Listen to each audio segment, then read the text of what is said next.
प्रिय शिक्षार्थियों, नमस्कार। आज हम एक पाठ के माध्यम से आपको हिंदी साहित्य की एक अत्यंत लोकप्रिय एवं महत्वपूर्ण विधा से परिचित कराएंगे। वह विधा आकार में सर्वाधिक विस्तृत होती है और अनेक दूसरी विधाओं को अपने भीतर समेट भी सकती है।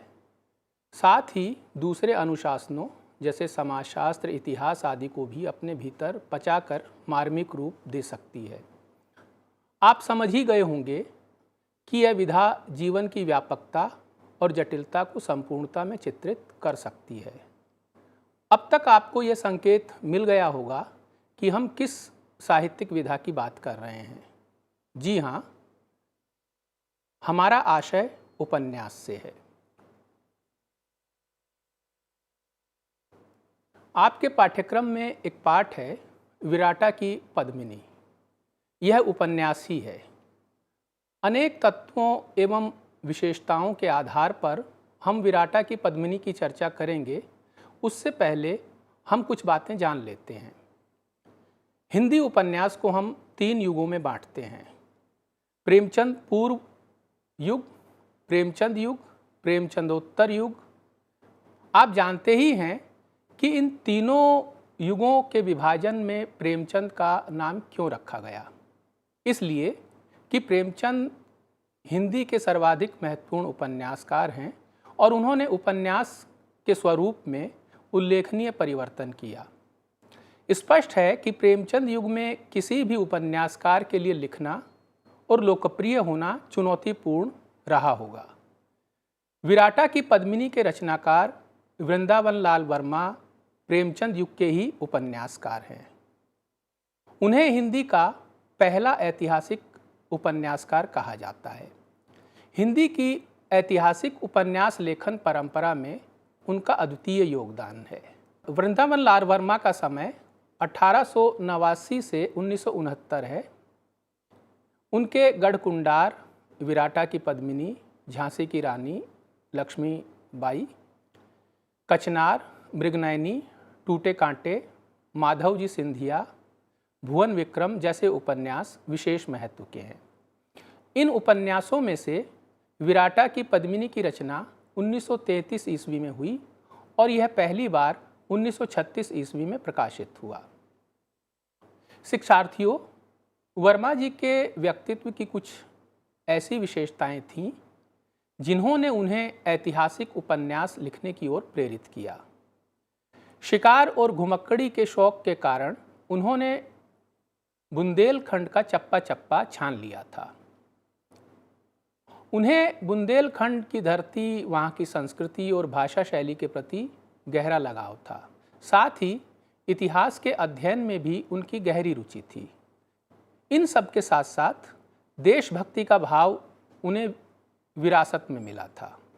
बुंदेलखंड की अदम्य वीरता, समृद्ध संस्कृति और प्राकृतिक सुषमा इतने मनोयोग के साथ उनकी रचनाओं में मिलना उनके देश प्रेम का ही परिचायक है।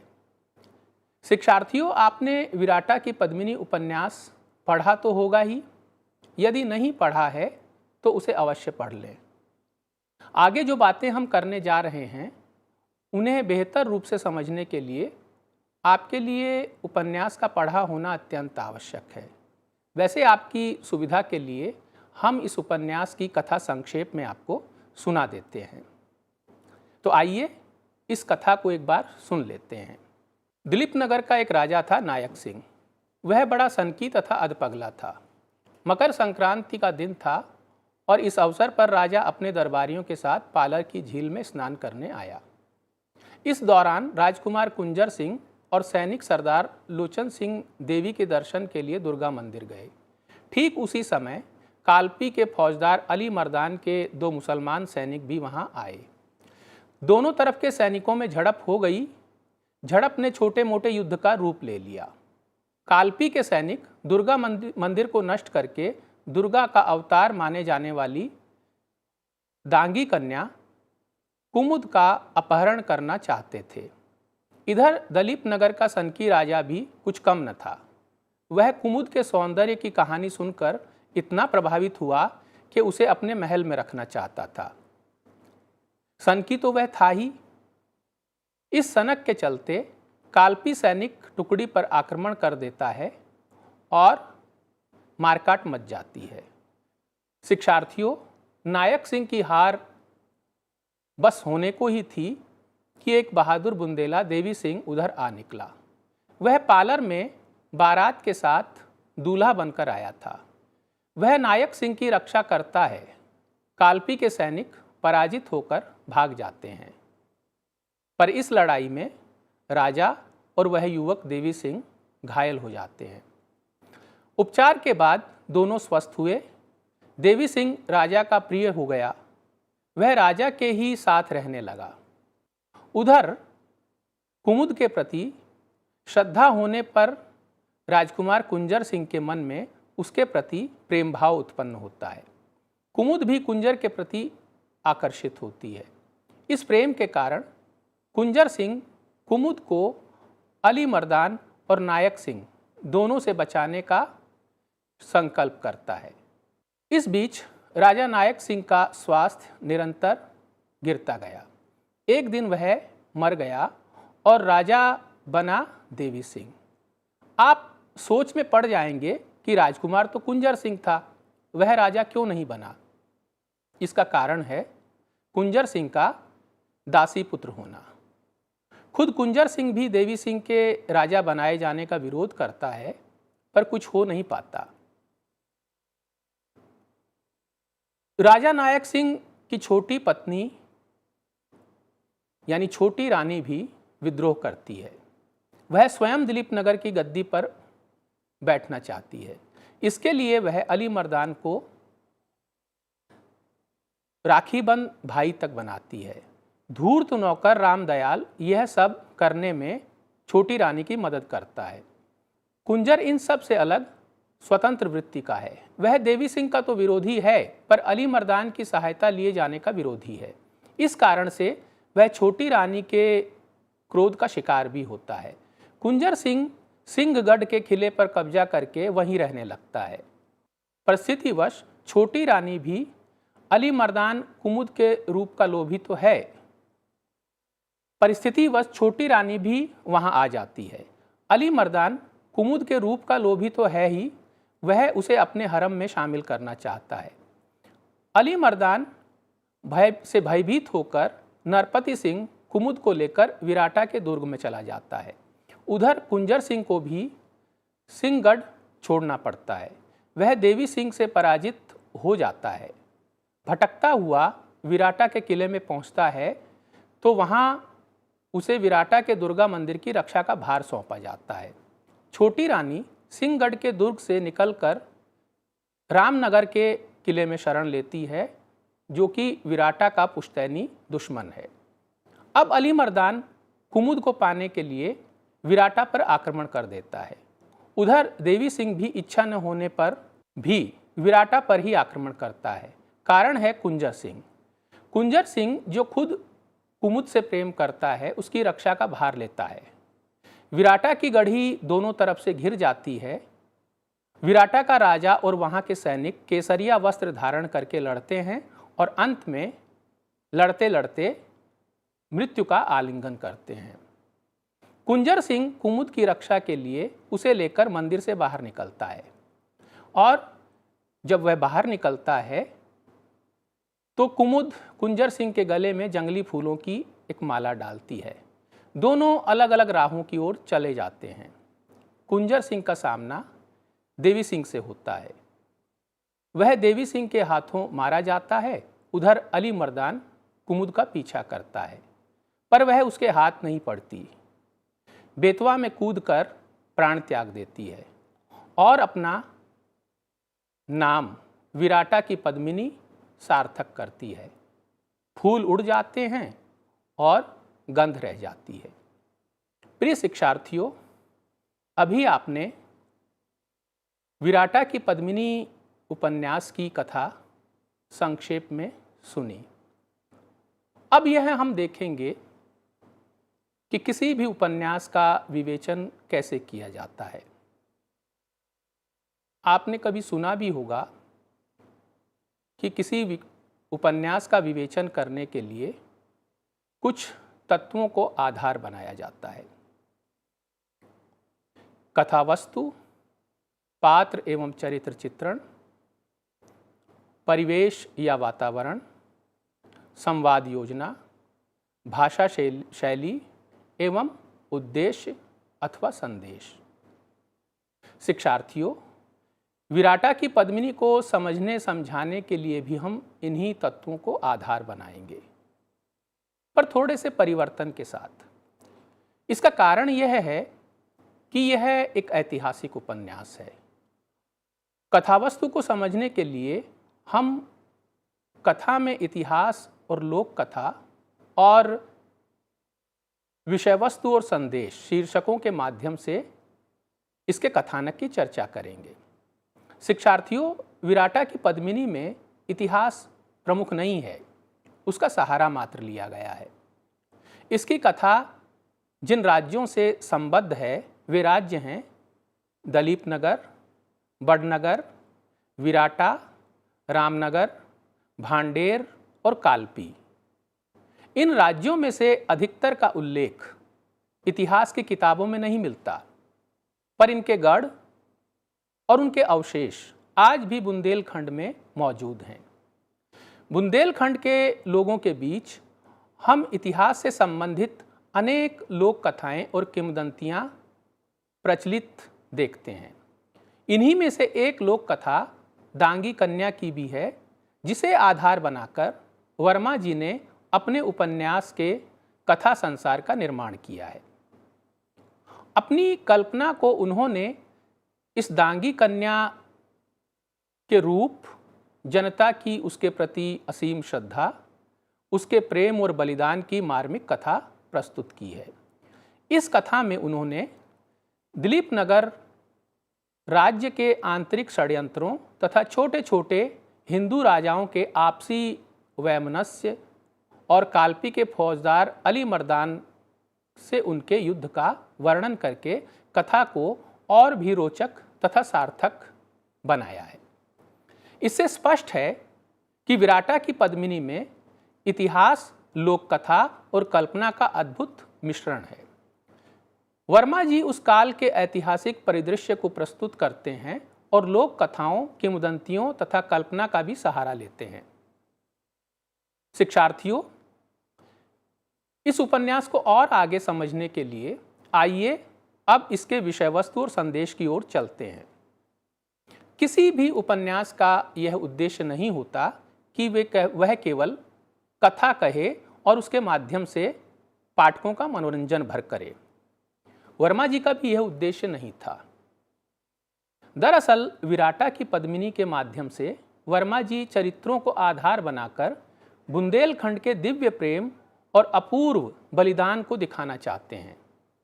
उपन्यास में कुंजर, कुमुद और गोमती जैसे पात्र हैं जो देशभक्ति, वीरता, निर्भीकता जैसे असाधारण गुणों का परिचय देते हैं।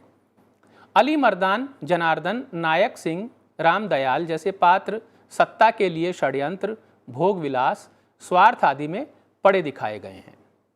कुंजर सिंह और कुमुद दोनों में ही स्वदेश प्रेम की भावना कूट कूट कर भरी हुई है और दोनों ही आत्मसम्मान और संस्कृति की रक्षा के लिए आत्म बलिदान करने का मार्ग चुनते हैं। गोमती का चरित्र भी बलिदान और त्याग का अपूर्व उदाहरण प्रस्तुत करता है। उपन्यास में बुंदेलखंड के लोक जीवन और प्राकृतिक परिवेश का मोहक चित्रण है।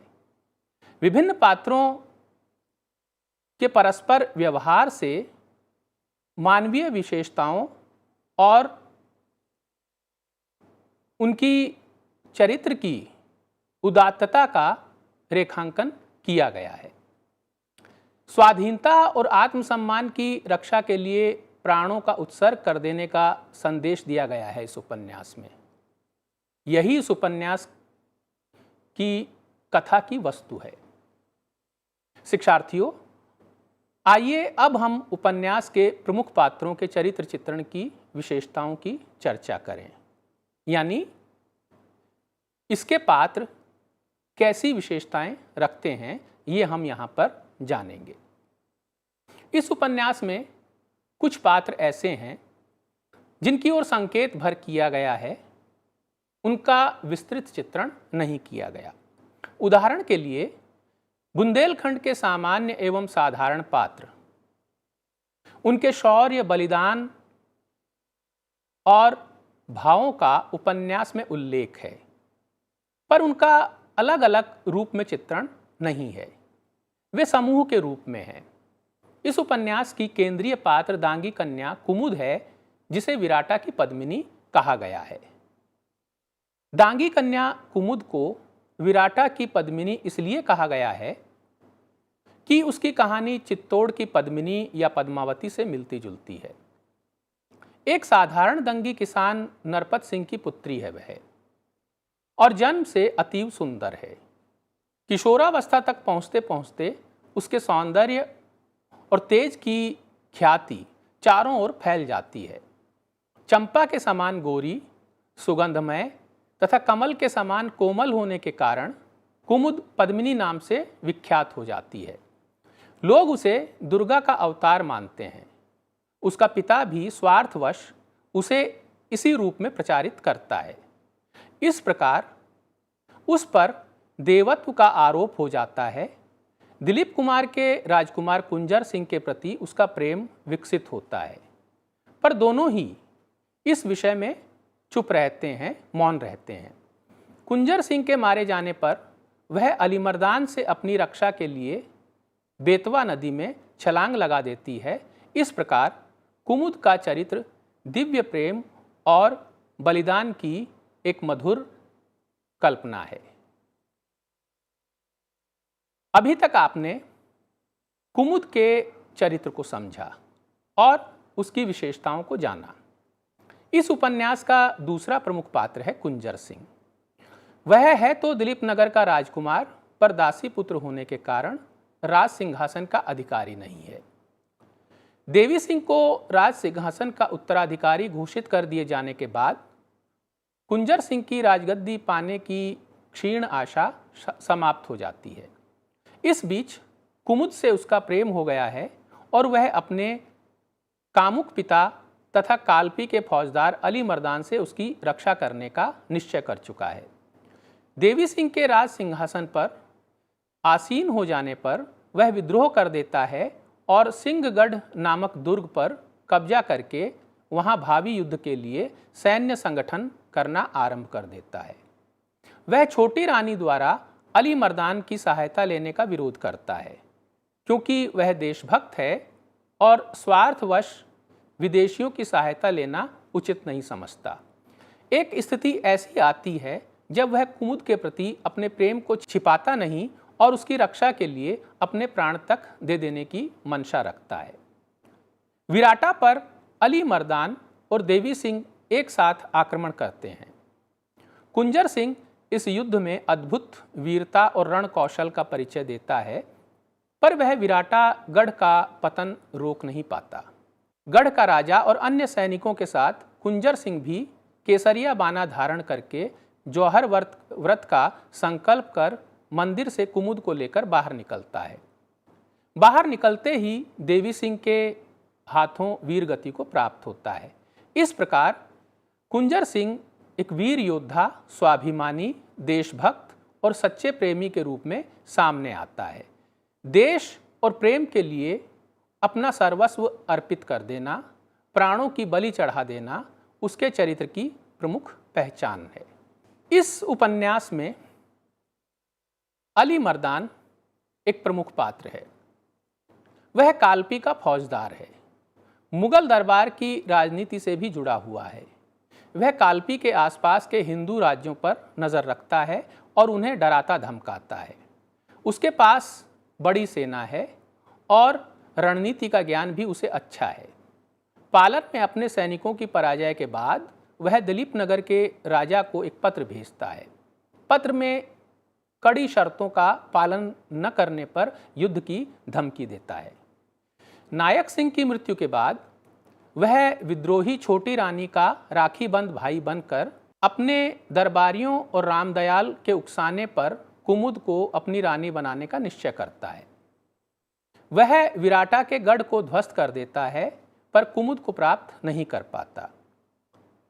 अली मर्दान के चरित्र का एक उज्जवल पक्ष भी है शिक्षार्थियों, वह यह कि वह हिंदुओं की धार्मिक भावनाओं को चोट नहीं पहुंचाता। वह दुर्गा का मंदिर ध्वस्त करने का प्रयास नहीं करता। कुमुद को भी रानी बनाने का निश्चय तब करता है जब उसे यह समझाया जाता है कि वह दुर्गा का अवतार नहीं है और कुंजर सिंह उसे अपने प्रेम जाल में फंसाकर अपनी पत्नी बना लेगा। अंत में वह कुमुद के प्रति श्रद्धा भाव से भी भर जाता है। अतः वर्मा जी ने अली मर्दान को अनेक दुर्गुणों के साथ धार्मिक सहिष्णुता, मानवीय सहानुभूति, संवेदनशीलता आदि के शासक के रूप में चित्रित किया है। अब कुछ ऐसे पात्र हैं जो हैं, चाहे प्रमुख न हो, बड़े पात्र न हो, लेकिन हैं, जैसे नायक सिंह। वह दिलीप नगर का राजा है। वह अयोग्य, विलासी, सनकी, आधा पागल, असंयमी, अति क्रोधी, विवेकहीन और डींग हाँकने वाला, साथ ही अविचारी, अविश्वासी, कान का कच्चा और चरित्रहीन है। वह उन सामंतों का प्रतिनिधि है जो अपने राज्य को मिट्टी में मिला देते हैं। उसके राज्य में प्रजा दुख भोगती है और दरबारी खुशामदी वृत्ति अपनाकर राज्य को दुर्बल और साधनहीन बनाते हैं। एक पात्र है रामदयाल, जो राजा नायक सिंह का मुंह लगा और प्रिय नौकर है।